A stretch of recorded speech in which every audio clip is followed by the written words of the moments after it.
Hello, I'm Dr. Hillary from Rangeline Chiropractic. Today, I want to talk a little bit about water and hydration, and I came across some great articles about sparkling water versus still water as far as like hydration and which one is better for you. And I thought to myself, I actually don't know. So let's kind of like dig in and see. If you're interested, I do have the research article with all the links for all the research and hyperlinks and stuff. I can always send it to you. So reach out to me if you would like that. But I've been thinking a lot lately about hydration as far as like how much sodium, electrolytes, et cetera, that we need in our water because a lot of my patients I feel are dehydrated, and I actually feel that way myself and my family. So I've been really digging into it. So if you notice a lot of short clips all about water lately and electrolytes, it's because I find it fascinating. So, in one article about sparkling water versus still water for hydration, they kind of like studied, they did some different studies with different types of like a water only, a water and like with soda, a water with a non sugar soda, water with coffee, and then water with a citrus drink. So, like half carbonated, not caffeinated.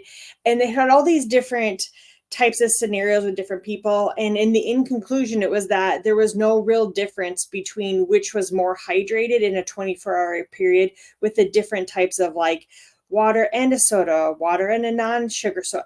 Everything was about the same as far as hydration.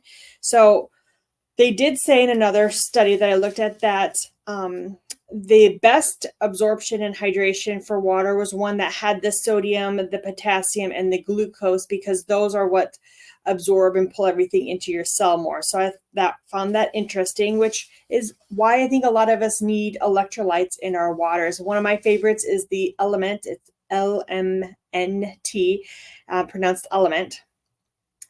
Another study I researched was about bubbly beverages after exercise and the carbonation, the CO2 in the water, and how that affected. So they concluded that the still and the sparkling water both hydrated equal.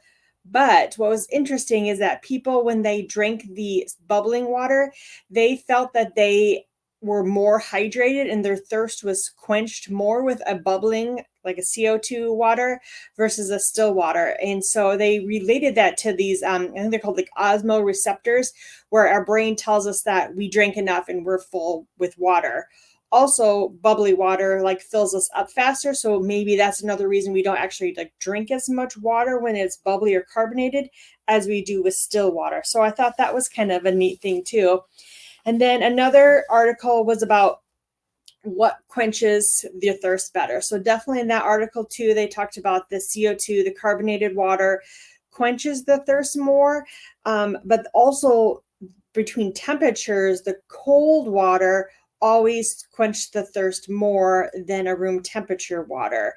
So it tricks your body into thinking that you've had more water. The CO2 like bubbly beverages makes you think that you've drank more than you really did because of the carbonation. So, and like I said, it fills you up faster.